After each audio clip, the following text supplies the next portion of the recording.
Puji Tuhan, Shalom sekali lagi saudara-saudaraku yang terkasih. Ya kita jumpa lagi dalam Bible Study dari buku Grace Revolution. Ya, revolusi kasih karunia, berarti perubahan dengan cepat oleh Tuhan pada kasih karunia. Dan ini adalah revolusi hubungan, sama-sama katakan hubungan. Hubungan yang jauh, Tuhan yang di surga, kita yang di bumi, sekarang menjadi dekat. Sama-sama katakan dekat, intim. Ya, dia Bapak kita, keluarga. Dia di dalam kita, dan kita di dalam Yesus. Ya, ini luar biasa dan inline dengan apa yang kita sedang terima di 2024, yaitu di upper room, di ruang atas. Dan upper room kita udah banyak kan, minta doa, harapkan. Kita tinggal duduk aja menanti. Karena ruang atas tuh luas, besar, berarti ukuran Tuhan bisa 120 orang masuk waktu Pentakosta ya. Dan well prepared, udah tersedia, siap tersedia, ready. Dan itu memang Tuhan sediakan. Dan kita terima kelimpahan, sama-sama kelimpahan, kekayaan kasih karunia. Jadi kalau kita bicara ruang atas, itu tempat tinggi. Bukan hukum Taurat, bukan tuntutan. Nggak ada lagi penghukuman, nggak ada lagi dakwaan. Semua tentang karya sempurna Yesus. Musuh-musuh udah gak bakal nyampe. Makanya dikatakan di ruang atasnya ditaruh di bawah kaki kita. Dan itu bisa terjadi hanya karena pertukaran di kayu salib. Sama-sama katakan pertukaran. Pertukaran ilahi. Itu kebenaran aja. Ya, di kayu salib. Sudah terjadi, sudah. Kapan? 2000 tahun yang lalu. Yesus terbakar kering, dibilang. Ya, oleh di Gunung Sinai itu kan ada api, guru, kilat, ya, terbakar semua. Datang mati, datang mati. Nah, Yesus itu terima semua itu. Dan dia hidup. Artinya korbannya cukup. Ya, kita dapat sungai air kehidupan. Nggak kering lagi. Nggak kisut lagi. Nggak, hidupnya tuh, nggak bahagia gitu. Kering. Enggak, saudara. Ini bicara benar-benar kelimpahan kekayaan Tuhan. Ya, bagian kita tuh terima aja. Percaya, terima. Ya, pertama-tama kita nggak terima lagi penghukuman. Ya, kita sudah diampuni segala dosa, dibenarkan sepenuhnya, terima absolut mutlak. Sama-sama katakan absolut mutlak. Sekarang tidak ada lagi penghukuman, ya tidak ada lagi penghukuman. Atau lebih daripada itu, bukan hanya yang negatif jadi beres ya hubungan, juga yang positif kan. Ya, sungai air kehidupan, sungai air kehidupan. Nah, kita mulai dari situ deh. Ya, bahwa ada air kehidupan. Hari Minggu kalau kita dengar Tuhan membasuh kaki kita, air kehidupan, sehingga hidup kita, debu-debu yang akumulasi dari kehidupan kita berjalan di bumi ini dibersihkan. Terima dong. Itu yang disebut jalan-jalan penuh bahagia, sejahtera. Ya, kondisi di sekeliling boleh aja gelap, boleh aja panas atau gerah atau nggak enak. Kita enak. Kenapa? Di dalam Yesus. Yohanes 4 ayat 14 mulai ya. Tetapi barang siapa minum air yang kuberikan kepadanya, sama-sama kan air hidup, ia tidak akan haus untuk selama-lamanya. Ini yang dia katakan kepada perempuan yang di sumur Yakub ya, orang perempuan Samaria ini. Sebaliknya, air yang kuberikan kepadanya akan menjadi mata air di dalam dirinya. Jadi mata air. Makanya kalau kita bilang kita peroleh Kanaan, ada mata air kan, yang kita nggak gali tapi keluar. Sumur-sumur, sungai, mata air, danau. Di gunung, di lembah. Ya, kok Bapak hubungin firman sama Kanaan? Iya saudara, ternyata paralel. Ya, makanya Kanaan itu disebutnya exceed good land. Tanah yang luar biasa baiknya. Nah, di situ ada air. Sumur, sungai, mata air, di gunung, di lembah, ya danau, penuh dengan air. Nah, kalau kita terima, dia akan terus-menerus memancar ya kepada kehidupan yang kekal. Maksudnya sampai selama-lamanya. Air hidup. Sama-sama katakan air hidup. Luar biasa. Ya, jadi nggak pernah kering. Itu kan fresh, segar, nggak pernah kisut. Ya, jangan harapkan wah udah tua keriput. Nggak ada. Tanpa noda, tanpa cacat, tanpa kerut. Kita udah dengar. Kerut itu bicara penuaan. Ada apa? Nggak ada. Itu aja. Percaya, terima. Galatia 3 ayat 13-14. Kristus telah menebus kita dari kutuk hukum Taurat. Jadi hukum Taurat kudus, benar, adil. Tapi kalau di bawah hukum Taurat, ya kena kutuk. Pasti terkutuk. Kenapa? Salah satu, salah semua. Nanti kita baca ya. Kita udah sering baca. Tapi kita baca lagi. Sama-sama katakan, saya nggak mau di bawah kutuk. Saya mau di bawah berkat. Nggak ada pilihan lain, saudara. Kalau saudara bilang ini, saya mau di bawah berkat, tapi saya mau di bawah hukum Taurat. Nggak bisa, saudara. Karena hukum bukan hanya ada aturan-aturan, perintah-perintah, ketetapan-ketetapan, apalagi ya hukum-hukum itu, tapi juga ada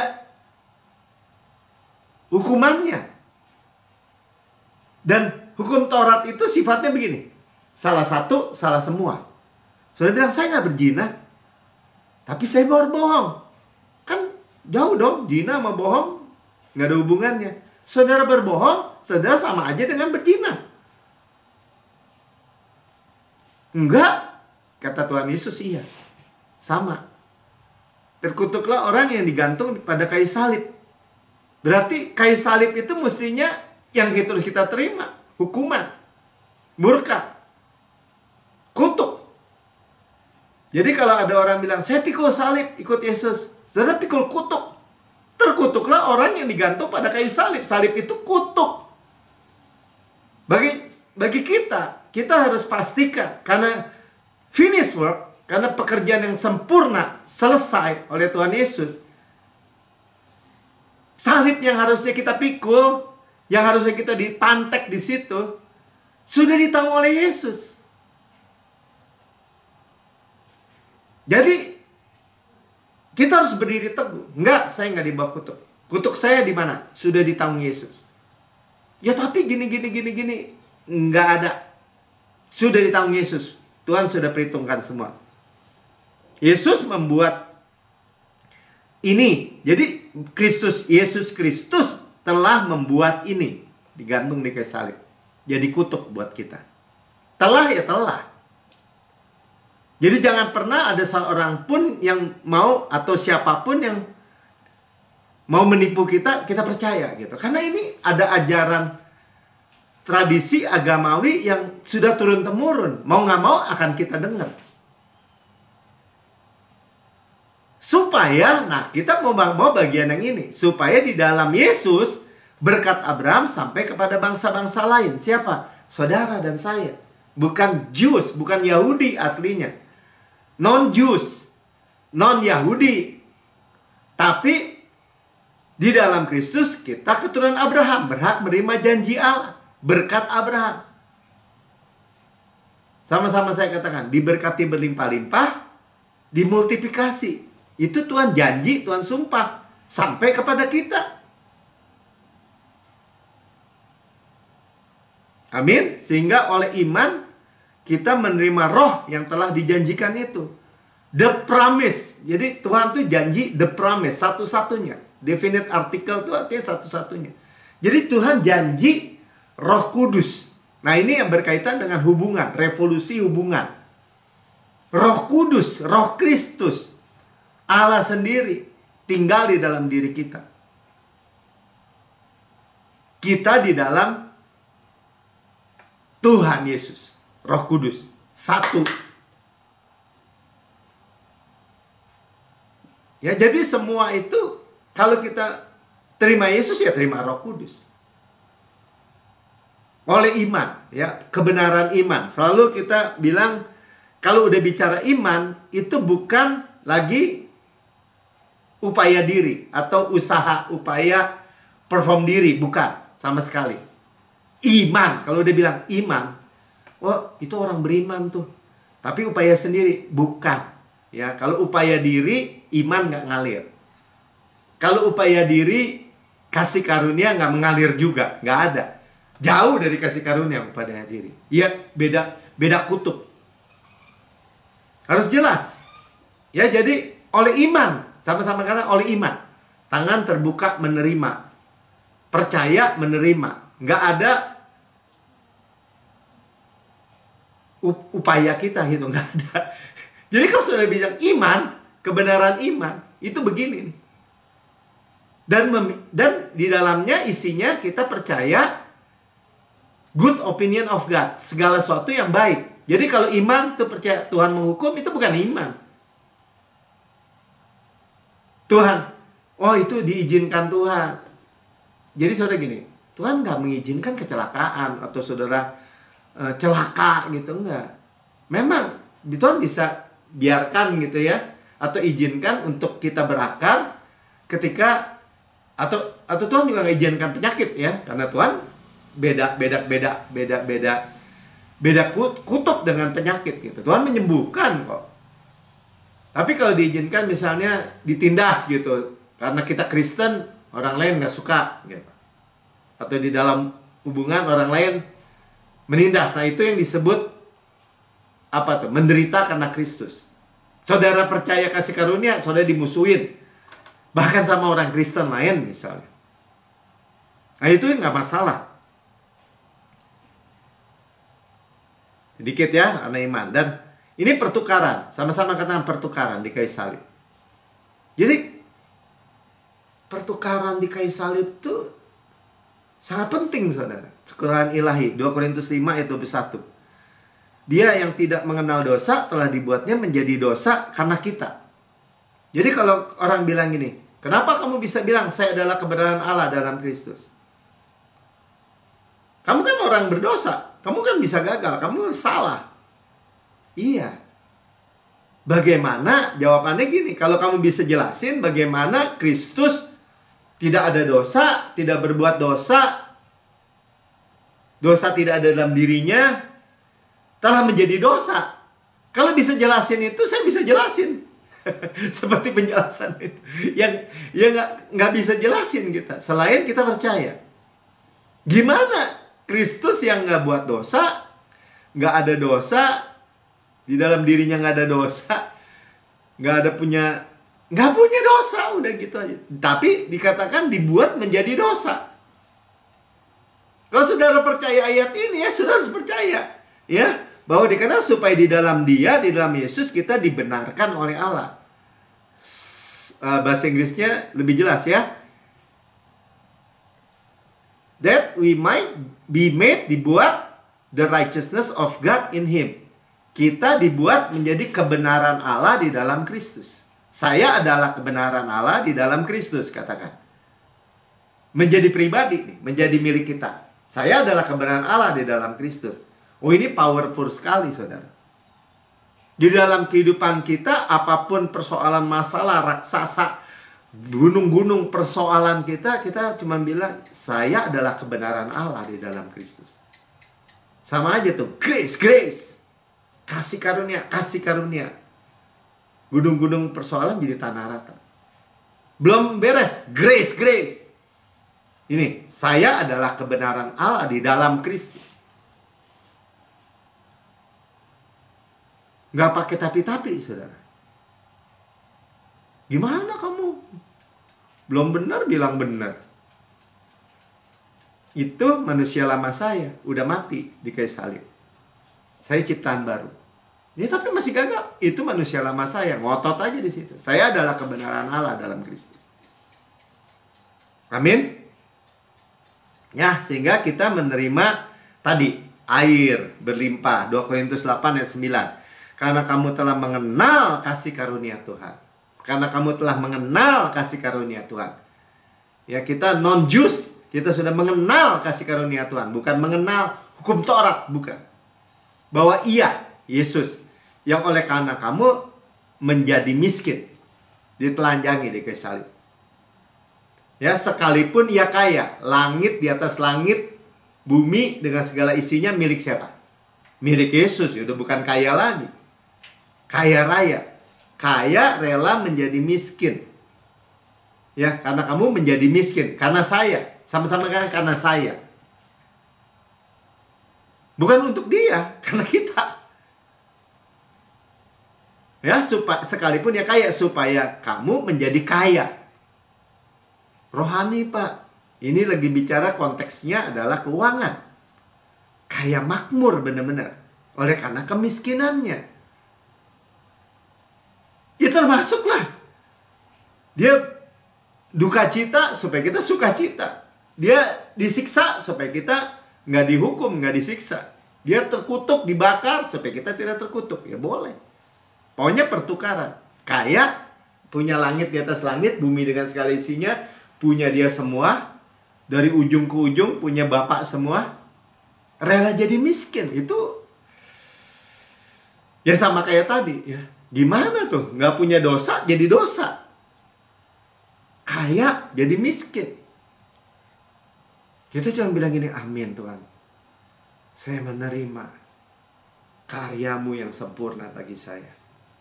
Saya ditebus dari kemiskinan. Sama-sama katakan, saya ditebus dari kemiskinan. Amin. Ya, supaya kita kaya di dalam Yesus. Saya bilang, wah nggak bisa, nggak boleh ngomong gitu Pak. Ini Injil kemakmuran. Saya nggak ada hubungan jadinya. Ya orang dia kaya kok sekarang. Kaya rela jadi miskin. Supaya kita miskin jadi kaya. Karena kita dibangkitkan bersama Yesus kan. Kalau kita tolak itunya, kita nolak Yesusnya. Gimana? Enggak, saya nggak nolak Yesusnya. Gimana Yesus itu nggak bisa jadi miskin lagi, orang duduk di sebelah kanan Allah Bapa. Ya, jadi kita dapat bertinggal, berdiri teguh di hadapan Tuhan. Di Gunung Sion tadi ya. Di upper room, di Gunung Sion, bukan di Gunung Sinai. Kekeh, teguh. Menikmati semua berkat penebusan. Karya sempurna Yesus. Finish work. Itu namanya. Nah, dengan kita semakin dengar, semakin bulat tuh. Semakin mantap sebenarnya. Nah, kita udah dibawa dekat dengan Bapa. Hubungan kan. Sekali lagi, ini kita lagi bicara tentang revolusi hubungan. Ya, memanggil Tuhan itu aja, yang pencipta langit dan bumi dan segala, maha kuasa, maha tinggi. Itu dengan sebutan Bapa. Panggilan namanya Bapa. Nah inilah gereja, inilah kita sekarang. Yang terdiri dari Jews dan non-Jews. Jews yang percaya Yesus. Ya, dan kita orang-orang non-Jews yang percaya Yesus. Nah ini, tadi kita bicara air ya. Air kehidupan itu Roh Kudus. Kisah 2 ayat 2 sampai 4. Tiba-tiba turunlah dari langit suatu bunyi seperti tiupan angin yang keras. Ya, jadi ruah, ya, tiupan angin yang keras. Jadi kalau ruah gitu ya. Wind yang memenuhi suatu rumah di mana mereka duduk. Ya. Dan tampaklah kepada mereka lidah-lidah seperti nyala api yang bertebaran. Api Roh Kudus.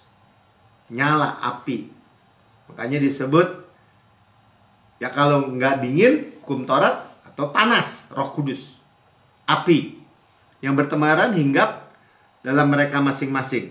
Nah ini waktu Pentakosta. Ya setelah Yesus mati dan bangkit hari Minggu, kemenangan. Kan Paskah Sabtunya.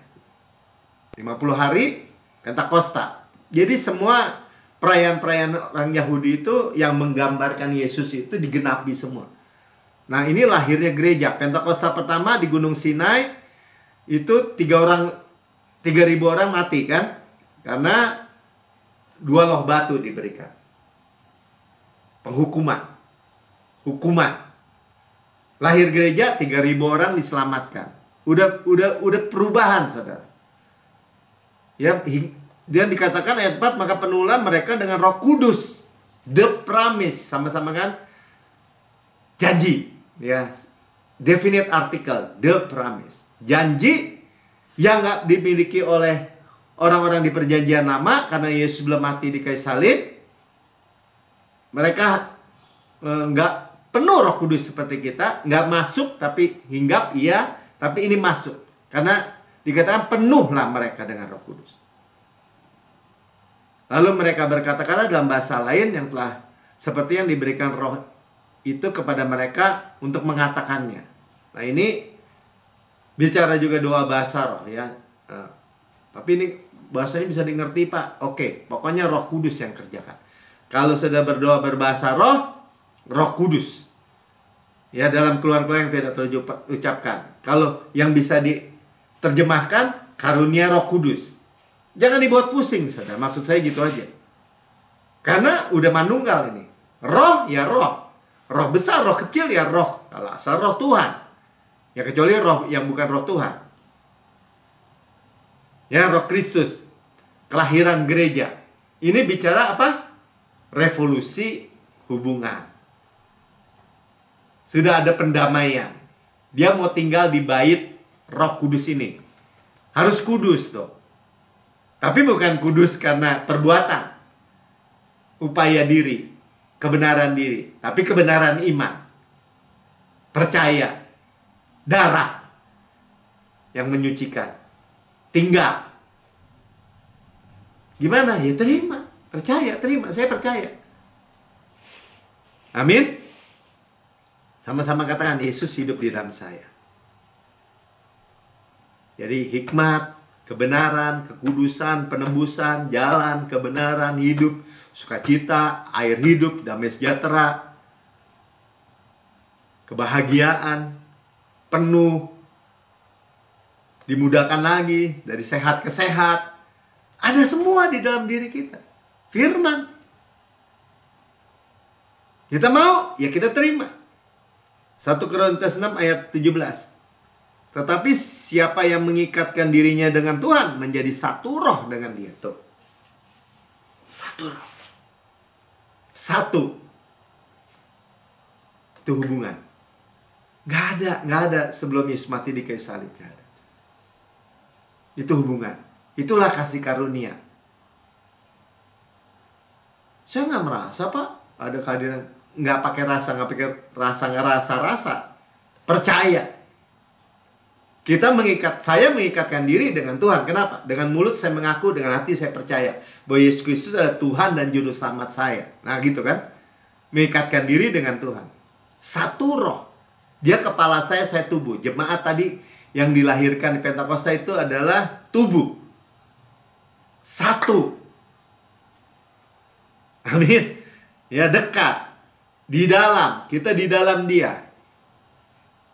Juga. Ya, berarti aman benar. Ya, saya selalu gambarin kan. Kalau kita, ini Yesus, firman. Kita di dalam Yesus. Yesus di mana? Ya kita di mana. Yesus di mana? Ya kita di mana. Sekarang Yesus di atas. Duduk di sebelah kanan Allah Bapa. Ya kita bersama Yesus. Nggak ada yang bisa mengalahkan kita.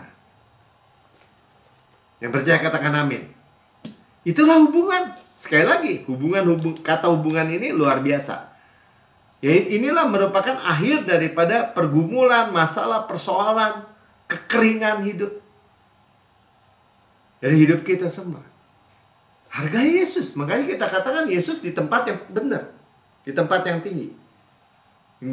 Jumat lalu kita dengarkan menghormati Yesus, kita memiliki semuanya. Segitu sederhana, tapi ya harus dengar terus untuk memahaminya. Makanya seperti di Goshen, ya. Saudara tahu kan, orang Yusuf jadi orang kedua di Mesir. Karena dia mengartikan mimpi dan diangkat jadi Perdana Menteri, ngurus pangan. Sekarang saudara-saudaranya sama ayahnya, Yakub, dibawa, ditaruh di Goshen. Arti kata Goshen adalah mendekat, dekat. Nah, ini baru mendekat, kita dekat, kita di dalam kita dalam Yesus. Itu dipelihara, saudara. Coba kita baca ya, Kejadian 45. Kata Yusuf nih, dia udah jadi orang kedua di Mesir. Engkau akan tinggal di tanah Goshen, dan aku akan dekat kepadaku. Nah, jadi kata Goshen itu dekat, mendekat. Engkau, Yakub ya, serta anak dan cucumu, kambing domba dan lembu sapi, dan segala milikmu. Bahkan segala keluarga kita, istri, anak, cucu, mantu, semua deh. Kita bawa dong, dekat sama Tuhan. Kalau di dalam perjanjian baru kasih karunia, ya tadi itu, bukan dekat lagi, udah satu. Bukan dekat lagi kan, ya artinya itu udah gambaran dekat, manunggal, satu roh tadi kita dengar. Sama-sama katakan, dipelihara, aku akan memelihara engkau. Dilindungi, diproteksi. Ya, dipisahkan dari dunia dalam konteks ini. Dipisahkan kalau dunia mengalami hal-hal yang buruk, gelap, korosi, krisis, keuangan, semua perang, kita dilindungi. Gimana caranya, Pak? Jangan nanya gimana caranya. Jadi kita nggak tanya lagi how-nya. Kita udah bisa lihat kalau gimana caranya. Baca di Alkitab. Bagaimana bangsa pilihan itu dipisahkan. 10 tulah, kalau saudara. Air jadi jadi darah. Ya pokoknya semua tuh 10 tulah. Sampai gelap gulita. Di Goshen ada terang.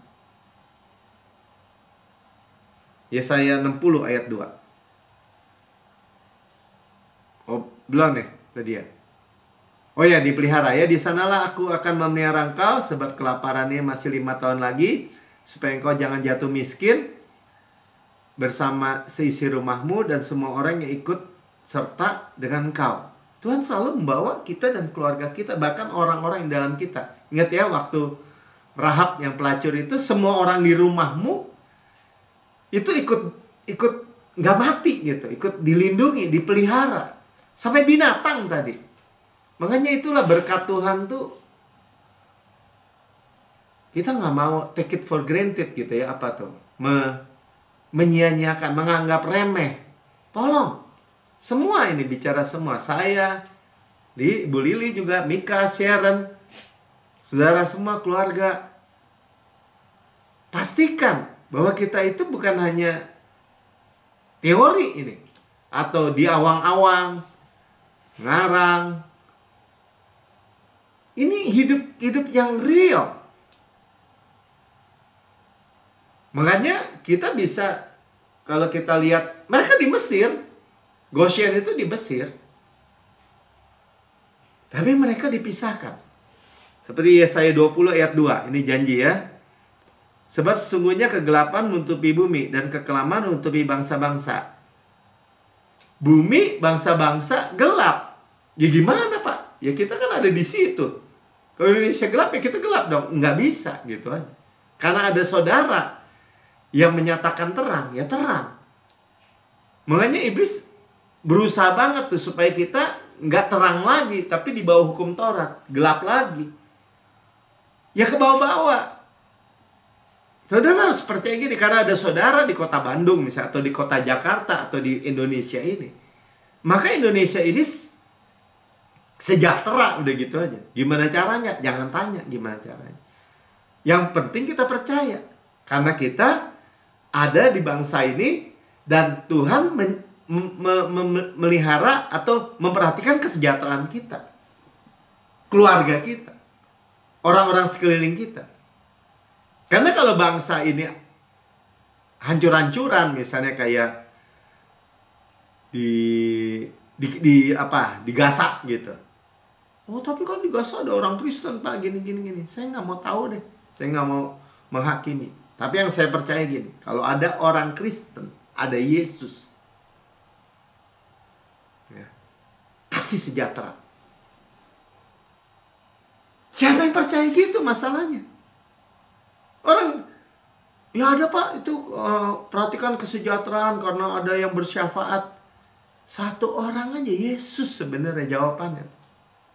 Berdiri pengantara, Yesus sebenarnya. Cuma kalau orang Kristen, Yesus minggir, saya yang maju, saya yang berdiri pengantara, saya yang disalib, saya yang berkorban. Ya, nggak begitu ceritanya kan? Tuhan, saya nggak sanggup, tapi Engkau sanggup. Engkau dalam diri saya, silakan Tuhan. Karena saya ada di sini, Tuhan memperhatikan kesejahteraan saya, maka kota saya tempat tinggal sejahtera. Orang mau ngomong apa kayak, wah Pak, Melki nggak sembarangan, tuh sombong. Bukan. Di Lembang tuh ada patahan Lembang, nanti bisa gempa bumi, bisa hancur. Oh, jangan, siapa yang bisa sangka? Nggak bisa, udah gitu kan ada saya, gitu aja.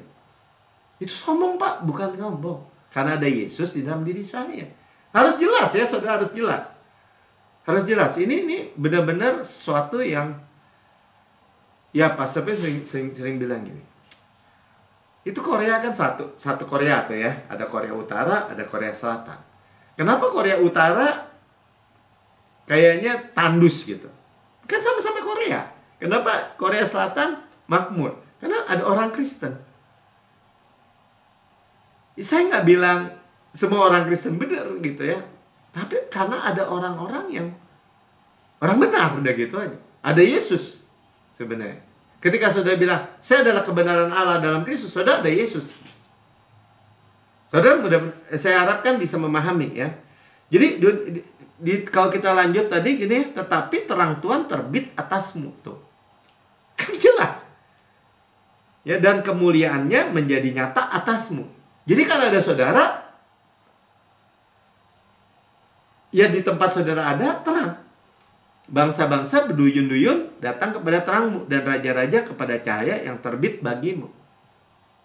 Mulai dengan apa? Aminkan saudara. Ya, jadi di dalam keintiman, atau karena tadi dekat tadi ya, bahasanya dekat, kita di dalam Yesus, satu manunggal, satu roh. Ya, yang gelap, yang kurang, yang sedih, yang sakit, yang ketakutan, yang tidak aman, yang kekalahan, semua 180 derajat berubah.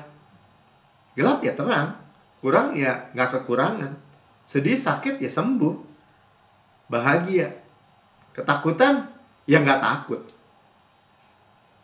nggak aman ya aman, kalah ya menang. Itu semua di dalam Yesus. Kan kita tinggal aminkan. Jangan sedikit pun ragu. Karena ragu bimbang itu ya kembali lagi di bawah penghukuman. Nggak ada irisannya saudara, antara tuntutan penghukuman dengan supply.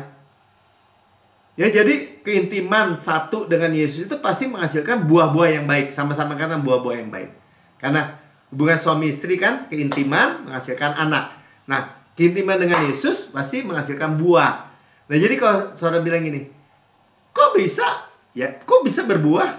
Kok bisa berbuah? Ya karena intim dengan Yesus. Kalau intim dengan hukum Taurat, suami lama, makanya bahasanya Rasul Paulus bilang gini, nggak bisa berbuah. Yang ada adalah perbuatan daging. Itu bukan buah, tapi perbuatan daging buruk-buruk semua. Perbuatan daging telah nyata, begini, begitu, begitu. Ya baca aja di Galatia. Yang buruk-buruk. Nah, kita lihat kesaksian ya, bagaimana restorasi terjadi kepada Adeline ya, Adeline dari England ya. Saya bacakan kepada saudara. Ketika saya menemukan siaran Anda, maksudnya Josephine, hampir 2 tahun yang lalu, saya berada di akhir keberadaan saya. Udah mentok dia gitu ya. Dan seperti yang Anda katakan, saya mengembara dan bertanya-tanya. Wandering and wandering, seperti padang gurun tuh. Ini orang Kristen ya, apa yang sudah terjadi kepada hubungan saya dengan Tuhan. Ya, hubungannya saya melayani di gereja, tapi saya merasa kering secara rohani dan menjadi lelah dan tidak pernah bertenaga. Kita tahu ayat ya. Mari kepadaku yang letih, lesu dan berbeban berat karena agama, bukan karena kasih karunia. Pernikahan saya tidak berjalan baik. Sebenarnya kerabat saya menasihati saya untuk keluar dari hubungan itu, bercerai maksudnya. Karena mereka khawatir dengan anak-anak saya yang mengalami dampak oleh tekanan, stres, dan ketegangan dalam pernikahan kami. Adalah suami saya yang pertama kali menyaksikan siaran Anda di televisi dan bercerita kepada saya tentang Anda. Dipenuhi keingintahuan, saya menonton dan saya bersyukur kepada Tuhan bahwa saya menontonnya. Karena sebelum itu saya sudah menjerit kepada Tuhan dan berkata kepadanya bahwa saya tidak akan hidup lagi seperti yang saya jalani sekarang. Udah mentok, udah putus asa. Tuhan mendengar jeritan saya dan dia sudah menjawab saya jauh melebihi apa yang saya minta atau bayangkan. Exceedingly abundantly above all we ask or imagine. Hukum menuntut, tetapi kasih karunia supply, menyediakan. Menyediakan dan menyediakan, supply dan supply. Ketika saya menonton dan menyimak, saya jatuh cinta lagi kepada Yesus sekali lagi. Bagaimana saya tidak jatuh cinta, sedangkan Yesus disingkapkan setiap kali firman diajarkan. Ya, saya merasa seperti seekor domba yang telah dituntun untuk diberi makan di tanah yang berumput hijau dan beristirahat serta minum di tepian aliran air yang tenang dan menyegarkan. Itulah kabar firman kasih karunia. Untuk pertama kali sejak saya mengenal Yesus ketika saya berusia 11 tahun, saya mengalami kemakmuran ya, seperti yang tidak pernah saya lihat sebelumnya. Pertama-tama ia membuat jiwa saya makmur, dia bilang. Lalu seperti riak gelombang, pernikahan saya mulai berhasil. Karena alih-alih memberi batas waktu, saya jatuh cinta lagi kepada suami saya. Perasaan itu berbalas, di mana suami saya juga terpengaruh oleh pesan kasih karunia yang didengarnya. Dan pernikahan kami dilahirkan kembali. Restorasi. Bahkan anak-anak saya diberkati ketika mereka mendengar pesan Anda. Dan sekarang mereka menikmati kedamaian dalam rumah yang tidak pernah ada sebelumnya. Anak saya yang berusia 6 tahun bahkan mengutip Anda dengan Roma 6 ayat 14. Yang berkata bahwa dosa tidak berkuasa lagi atas kita. Karena kita tidak berada di bawah hukum Taurat, tetapi di bawah kasih karunia. Ya, dia tulis tidak menikah dengan hukum, tetapi dengan Tuhan kasih karunia. Ya, dosa tidak berkuasa lagi. Melayani Tuhan di gereja juga terjadi dalam dimensi berbeda. Karena saya sekarang melayani keluar dengan kelimpahan kasih karunia-Nya. Karena pewahyuan yang sudah saya terima tentang siapa diri saya di dalam Kristus, saya juga dapat mengerjakan tugas saya sebagai perawat yang lebih baik, di mana saya merawat pasien dengan kondisi kritis daripada ketakutan kepada mereka. Sekarang saya merawat mereka karena saya mau berbuat perbedaan terhadap kondisi mereka. Ya, jadi bukan di bawah tuntutan, tapi mau. Itu merupakan saat yang mengagumkan. Amazing ya, menemukan apakah kasih karunia itu. Tuhan sungguh memberikan ketenangan, ya, rest yang makin meningkat dalam kami. Dan ini telah menjadi tahun penuaian yang tiada berhenti bagi saya dan keluarga saya. Itu adalah Injil kasih karunia. Dan Tuhan memakai Anda untuk membawa kasih-Nya, kehidupannya yang melimpah kepada tubuhnya, yaitu kita ya, tubuh Kristus. Saya tidak merasa cukup. Saya tidak pernah cukup mendapatkan Injil ini. Maksudnya mau terus. Karena kabar baik ini sangat baik. Sehingga itu pasti benar. Semua yang telah mendengar kisah saya merasa terdorong mendengarkan firman-Nya melalui pelayanan Anda dan mengalami revolusi Injil, revolusi kasih karunia. Ya, terima kasih Pastor Prince. Tuhan itu baik. Luar biasa ya, Adeline, England. Nah, jadi Tuhan kasih karunia itu membuat Kristus itu nyata, terang Kristus itu nyata dalam hidup kita. Kita dijadikan benar selamanya. Saya adalah kebenaran Allah dalam Kristus. Itu menjadi benar. Kebenaran hadiah ditanam di Sion. di upper room, ruang atas, heavenly places, dekat intim dengan Tuhan. Itu caranya, bukan intim. Wah, harus baca 10 pasal, terus masuk kamar. Doa, bukan saya menentang doa, saudara ya. Kita setiap saat, setiap waktu bisa berkata, ngobrol dengan Tuhan. Roma 4 ayat 5. Tapi kalau ada orang yang tidak bekerja, namun percaya kepada Dia yang membenarkan orang durhaka, imannya diperhitungkan menjadi kebenaran. Inilah kebenaran iman. Bukan karena pekerjaan manusia. Nah, ini Yakobus 2 ayat 10. Biar kita baca ya. Sebab barang siapa menuruti seluruh hukum itu, law, hukum Taurat, 10 perintah Allah, tapi mengabaikan satu bagian daripadanya, ia bersalah terhadap seluruhnya. Salah satu, salah semua. Ya, turunan hukum Taurat ada 613 hukum, aturan, peraturan, ketetapan di bawahnya. Salah satu, salah semua. Bersalah terhadap seluruhnya. Jadi, kebenaran diri mengharapkan kebenaran melalui hukum Taurat, yaitu, jadi kalau orang bilang gini, apa sih Pak mengharapkan kebenaran dari hukum Taurat? Itu kebenaran diri. Ya, Pastor Pin juga bilang, saya juga bilang, kita nggak menentang 10 perintah Allah. Enggak. Ya, tapi, maksudnya bukan tapi, saya nggak menentang. Kita menempatkan hukum Taurat di posisinya kudus, benar, adil, dengan tujuannya supaya orang berada pada akhir upaya dirinya. Kita ini sudah mentok, ya si ada lain tadi, tapi menerima kasih karunia, baru iman bisa mengalir, baru ada iman. Makanya disebutnya firman Kristus. Hukum Taurat, 10 perintah Allah, ya kita baca ini bukan sebagai tuntutan lagi, tapi kita menerima pewahyuan tentang Kristus. Ya, kasih karunia jauh kalau sudah di bawah hukum Taurat, karena kasih karunia itu di atas. Galatia 2 ayat 16. Kamu tahu bahwa tidak seorang pun yang dibenarkan karena melakukan hukum Taurat. Yakobus 2 ayat 1, ayat 10 bilang apa tadi? Salah satu, salah semua. Tidak ada seorang pun yang dibenarkan karena melakukan hukum Taurat, tetapi hanya karena iman dalam Kristus. Ya, justified by the faith. Ya, iman Kristus sebenarnya. Sebab itu kami juga percaya kepada Kristus Yesus supaya kami dibenarkan oleh karena iman. Jadi nggak ada kebenaran. Ya, tidak ada seorang pun dibenarkan melalui hukum Taurat, mengharapkan hukum Taurat. Jadi gampangnya gini, tidak ada seorang pun yang benar karena kebenaran diri, upaya diri, nggak ada. Jadi jangan dilawan dong firman kayak begini. Sampai dijelasin lagi ya. Bukan karena melakukan hukum Taurat tuh ya. Sebab tulis lagi, tidak ada seorang pun dibenarkan oleh karena melakukan hukum Taurat.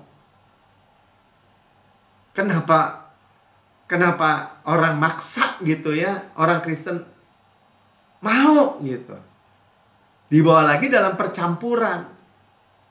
Gak ada. Ada satu gereja gitu ya,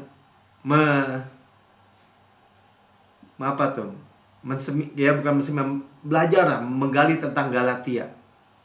Udah jelas ayatnya bilang begini. Kesimpulan terakhir gini. Makanya hukum Taurat sama kasih karunia bekerja sama. Bekerja sama gimana, Pak? Ya, hukum Taurat menunjukkan bahwa kamu dosa-dosa kamu, sehingga kamu membutuhkan kasih karunia. Itu mah orang di luar Yesus, saudara.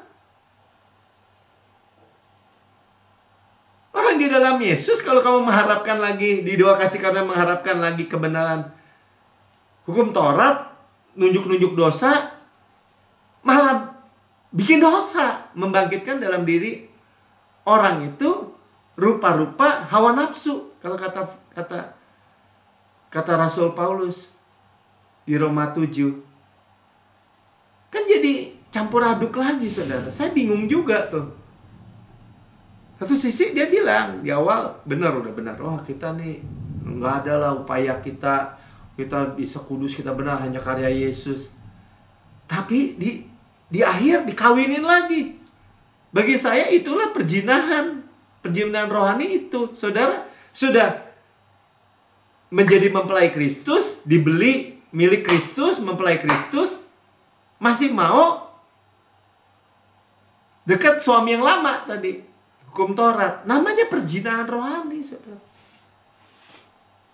Jadi saudara pastikan aja gitu, berdiri teguh.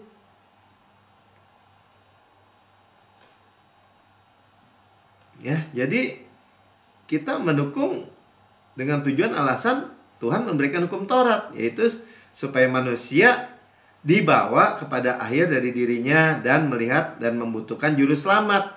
Hanya kebenaran hadiah. Kita sudah, ya, jurangnya sudah dijembatani, pendamaian. Ya, Bapak, Abah, Bapak, Dedi kita panggil. Dia panggil kita Beni, anakku. Ya, kita dengar di ruang atas itu ya, dekat, intim. Ya, jadi hukum Taurat nggak bisa gimana, yang satu jembatanin, yang satu buat jurang. Kan nggak bisa dihubung-hubungin lagi. Jurang sekarang sudah dijembatani, tirai bait Allah sudah dibelah dua. Bayangin tirai bait Allah dibelah dari atas sampai bawah waktu Yesus berkata, "It is finished." Kula tetelestai, sudah selesai. Dari atas sampai bawah 18 meter tuh. Ya, tebalnya 10 cm karena berlapis-lapis. Robek dari atas sampai bawah.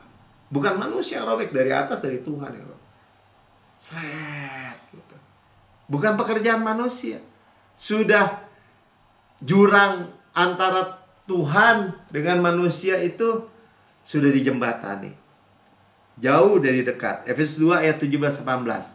Ya, ayat-ayat terakhir, panjang juga ya. Ia datang dan memberitakan damai sejahtera kepada kamu yang jauh, damai sejahtera kepada mereka yang dekat. Ya, jauh non-Jews.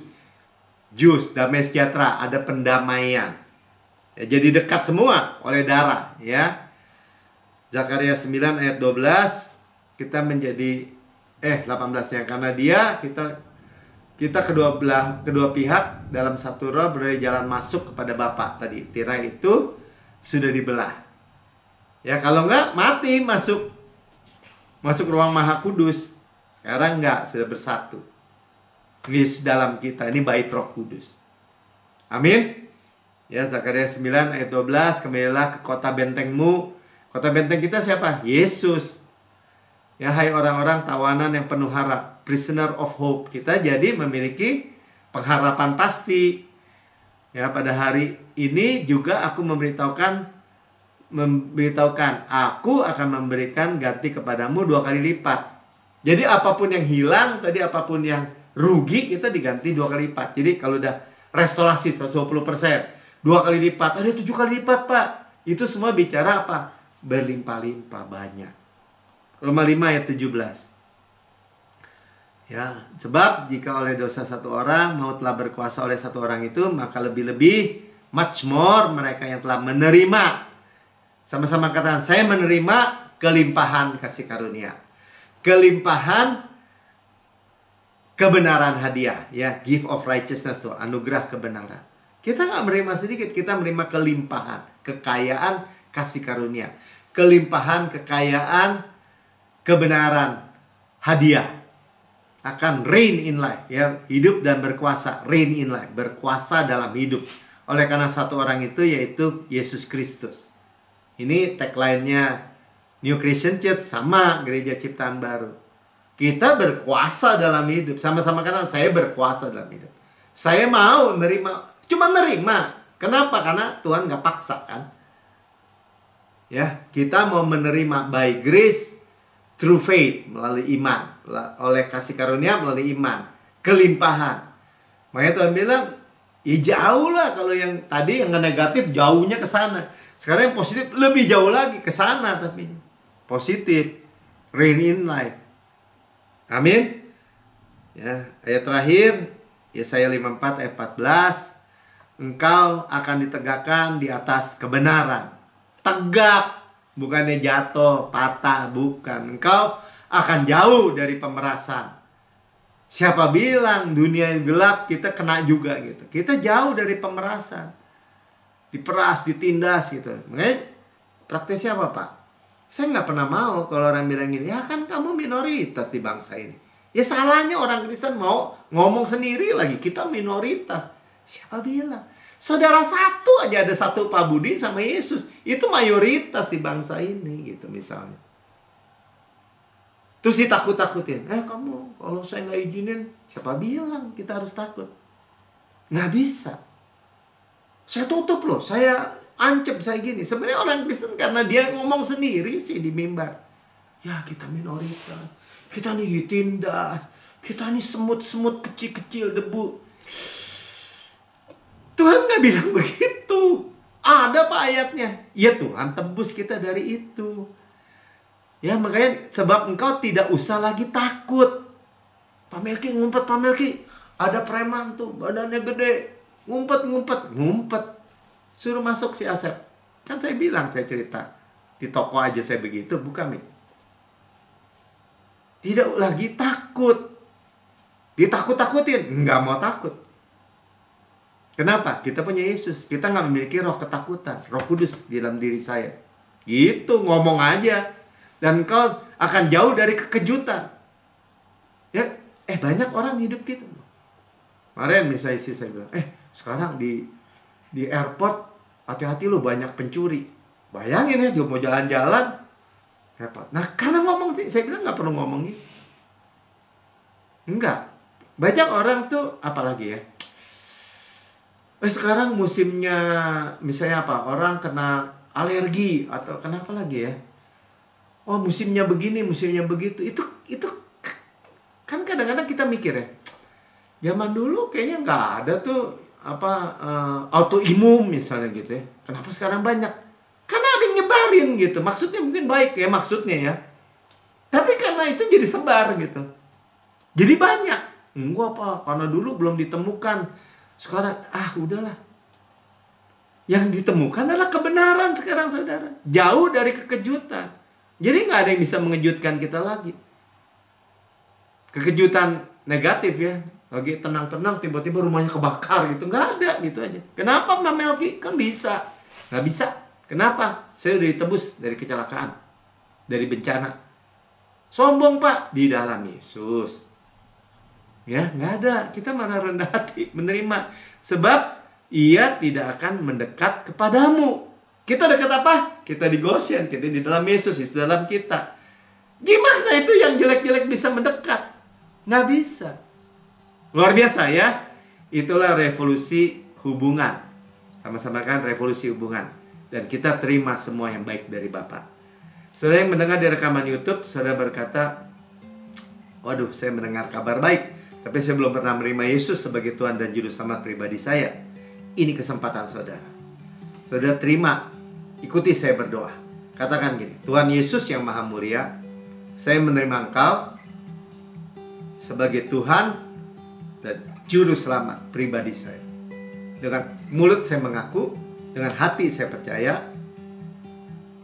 bahwa Engkau Yesus sudah mati buat saya, dibangkitkan karena pembenaran saya, naik ke surga, duduk di sebelah kanan Allah Bapa, dan mendudukkan saya bersama-sama dengan Engkau di surga.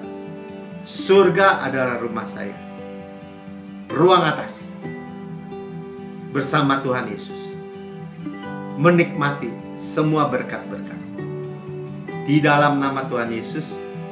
Amin.